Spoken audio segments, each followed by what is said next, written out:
People periodically invite me to their homes. If you've never been there before, if I've never been there before, rather, I have to give myself a few extra minutes because I know that finding the exact house on that particular street in the night will likely be tricky, challenging. The streets are dark. Sometimes even street signs are hard to catch in the headlights of my car. And so sometimes I've even had to back up or circle around again through the intersection, turn my lights toward the street sign, telling me that this is the correct street. Also, the numbers on houses are tricky. Oftentimes they're on street-level mailboxes that I find almost impossible to read. So I once again have to back up and turn around and slide a little towards the curb so my headlights are aimed at the number on the mailbox. As a matter of fact, after having written this whole homily about this stuff, last night I went to somebody's house. I could not see any numbers on any mailboxes. And literally I parked the car, took out my trusty little iPhone flashlight, and walked up to the mailbox, this far from the mailbox, to see the number, which was 20, and if you're here, you might want to fix that.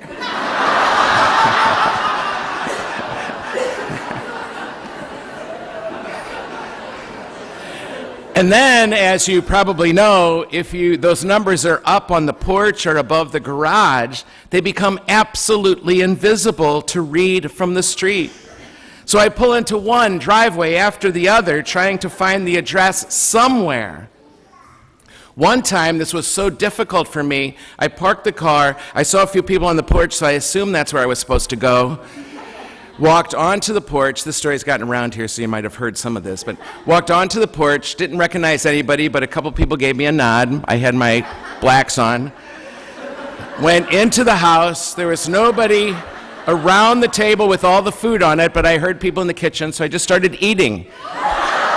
Eating, totally. So then it started to gradually dawn on me that so far I have never recognized a single person in this house. And you know that horrible feeling that starts to rise in your gut. And I thought to myself, I'm in the wrong house. I'm eating all their food. This is going to be really awkward. Another time, I was on one of those few streets in St. Louis, one of those very few streets in St. Louis, which will remain unnamed, where the house numbers actually go down going west. Every single house number in the city, I'm almost sure this is true, gets higher as you move away from the river. Thank you. Wow. Can I just hear an amen next time? But this street doesn't do that. And so I went to the house number. Well, I saw the house number of the one, but I assumed was next to the one I was supposed to go to. Anyway, it was the other side of that house on this street, and should have been the other way this time. I walked in, the door was open, it's an open house, I just walked right in. Nobody was around, I heard noises upstairs. I figured people were in the back in the family room, so I went towards the family room. Everything looked different, but I figured, you guys change your houses all the time. So literally walked all the way to the back of the house, realized I knew nobody here, this is the wrong house, Gary. And I started to go, my gosh, how am I going to get out of here without them finding me? This is going to be even more awkward, and they might shoot me. Seriously.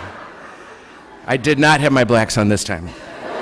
So I start to creep my way to the front door of the house, trying to escape before anybody sees me. And just then I hear some young women coming down the stairway from the second floor. And I have to think really quickly, like, how am I going to do this? What am I going to say? We're converging. I could bolt and try to run out the back door. That might look even creepier. So I just kept going, and I think to myself, this is really scary. And literally, I was really scared and awkward and everything. And so I said, kind of timidly, hi, as we converged to the front door. You don't know me. I am in the wrong house. And in case it helps, I'm a Catholic priest.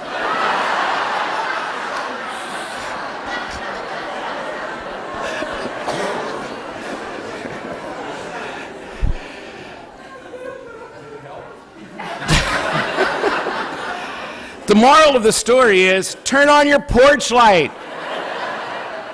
when I'm trying to make my way to you, one of the few things that will help me find you is if you have a light shining on that front porch. When I pull onto your street and I see that house light on, the porch light on, I try to make my way there thinking you were thoughtful enough to turn the light on for me. And have a light on the address while I'm at it. Have a light on your address as well, neon preferred.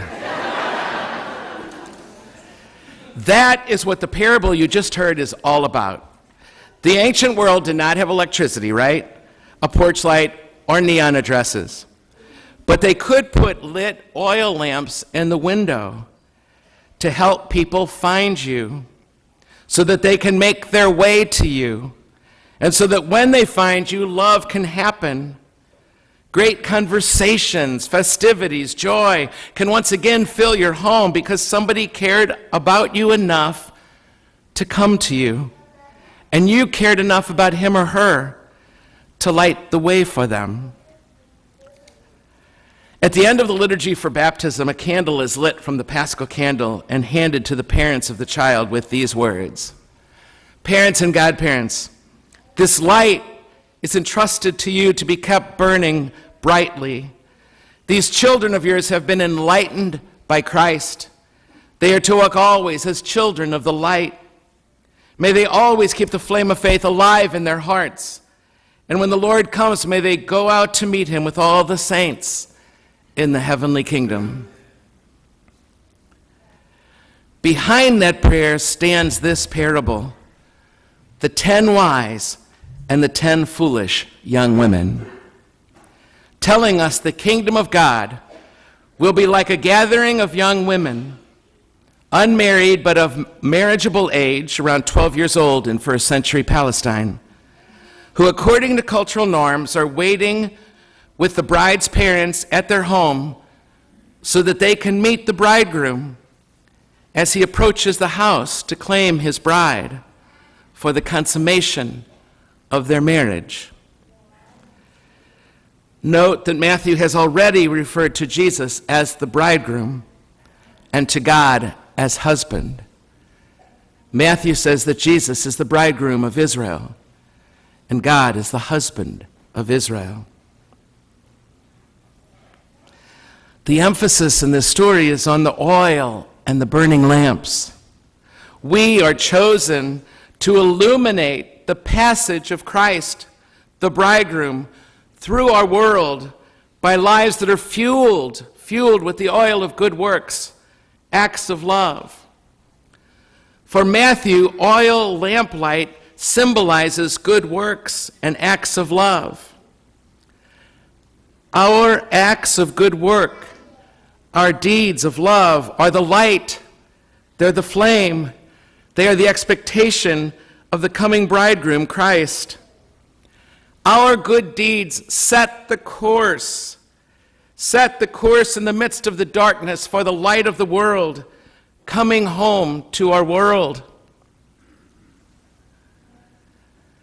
Last Sunday, on the way home from this Mass, many of us heard the news of those mass murders in that church in Texas, massacred while we were sitting here praying. 26 were murdered that day, all of them innocent. Just a week earlier, 8 more were mowed down and riding bikes on a beautiful day in New York City. And 3 weeks before that, over 50 were killed at a concert in Las Vegas. It just gets so depressing sometimes, so incredibly dark. The night closing in. But it's the good things going on in the world. It's the good things going on in the world that keep us out of despair, that get us up in the morning to try again, that keep us having children, that keep us from cowering in our homes out of our fear that this could happen to us. Seeing good in the world still, when evil threatens to overwhelm it with its own darkness, enables love to happen in this world, no matter the fear, no matter the violence, no matter the loss with its threatening bitterness. Doing good helps love to show up for us once again I suspect you know that, and I hope you've seen it in your own life, how true that is.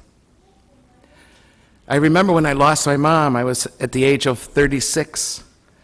It just felt like such a darkness, and it would have been only darkness had people not been so kind to me during that time. That was light, their kindness to me. That's what helped keep the door of my heart open to welcome love and hope and faith back into my life. So when things get dark for you, go turn on that porch light, which is to say, just do good. Keep doing good. Don't stop doing good. It's who you are. And it's that light that welcomes love back into your life. And that love, that light, those good deeds, turns the light on for others.